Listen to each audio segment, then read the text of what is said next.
Assalamualaikum warahmatullahi wabarakatuh. Perkenalkan, nama saya Natasha Tiur Aurel Valeri dengan NPM A1G023046. Di sini saya akan menjelaskan mengenai manajemen sarana dan prasarana yang ada di bidang pendidikan. Kita masuk ke pengertian dari manajemen sarana dan prasarana pendidikan. Manajemen sarana prasarana pendidikan merupakan seluruh kegiatan yang direncanakan dengan sengaja dan sungguh-sungguh, serta dilakukan pembinaan secara berkelanjutan terhadap benda-benda pendidikan agar senantiasa bisa selalu digunakan ataupun siap pakai dalam proses pembelajaran.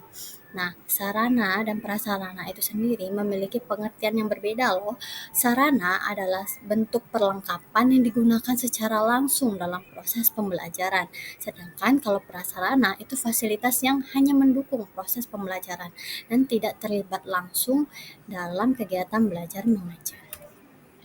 Nah, jenis-jenis dari sarana dan prasarana itu banyak juga loh. Di sarana ada dua macam sarana. Yang pertama, habis tidaknya dan bergerak tidaknya. Nah, di habis tidaknya itu ada dua lagi, yang habis dipakai dan tahan lama.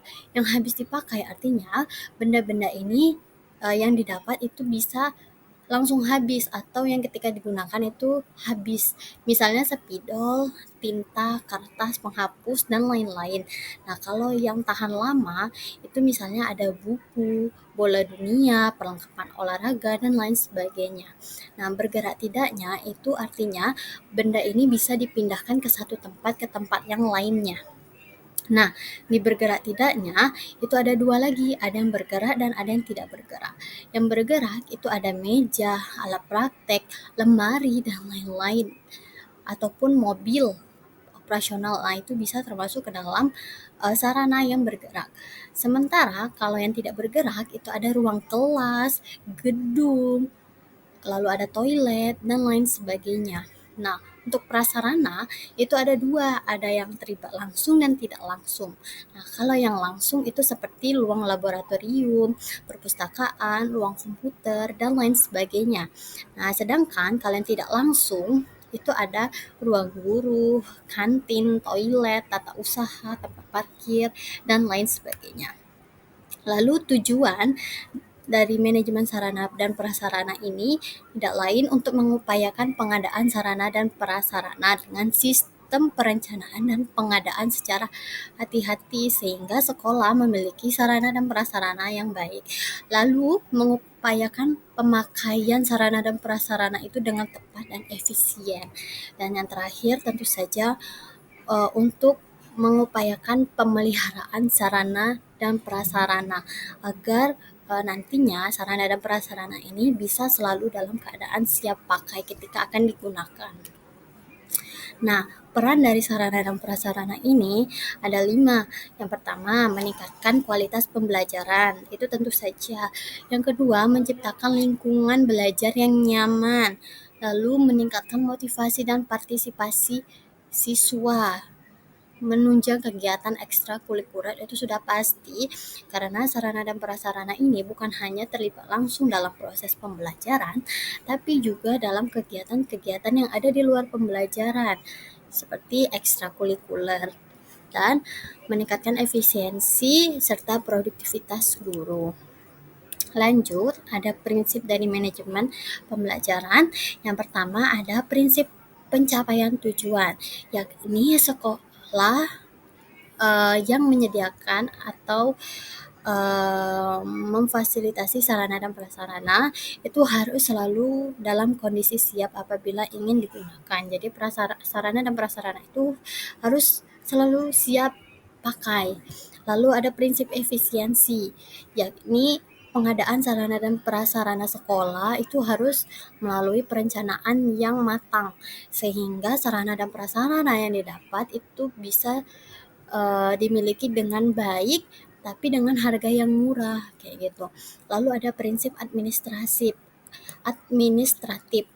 ya ini manajemen sarana dan prasarana itu harus selalu memperhatikan undang-undang ataupun peraturan dari pihak-pihak yang berwenang.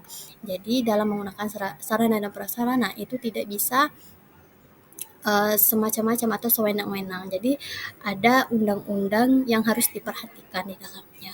Lalu ada kejelasan tanggung jawab. Nah, ini maksudnya sarana dan prasarana ini harus diberikan kepada sekolah ataupun personel sekolah yang bisa bertanggung jawab untuk memelihara sarana dan prasarana ini. Lalu prinsip kekohesifan, artinya manajemen sarana dan prasarana sekolah harus dapat direalisasikan dalam bentuk program kerja.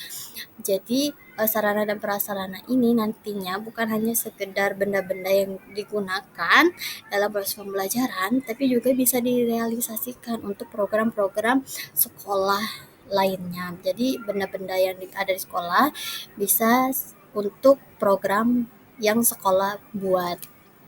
Nah, ada implementasi tahapan nih. Ini ada 6.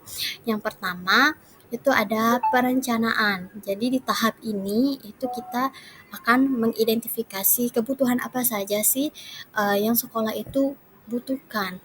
Misalnya dari jumlah siswanya, dari standar pendidikannya, ataupun dari anggaran yang tersedia di sekolah tersebut, sehingga bisa kita dapat nih sarana dan prasarana apa yang dibutuhkan di sekolah tersebut. Lalu ada pengadaan. Nah, tahap ini itu mencakup dari pembelian, pembangunan, ataupun pengadaan fasilitas pendidikan sesuai dengan rencana yang telah disusun di awal agar mendapatkan kualitas yang bagus dan biaya yang efisien sehingga fasilitas yang dibangun, dibuat ataupun dibeli bisa bertahan dengan waktu yang lama. Ada juga inventarisasi. Nah, tahap ini itu merupakan tahap pencatatan.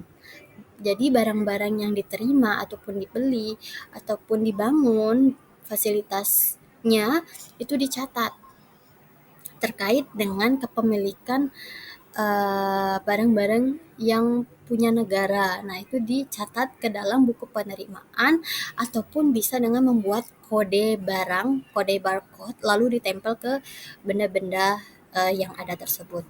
Lalu ada pengelolaan dan pemeliharaan. Nah, tahap ini itu dilakukan untuk memastikan bahwa sarana dan prasarana itu selalu dalam kondisi baik. Nah, penghapusan. Tahap kelima ini, penghapusan itu maksudnya menghapus atau mengganti barang yang tergolong sudah rusak berat dan tidak bisa lagi digunakan.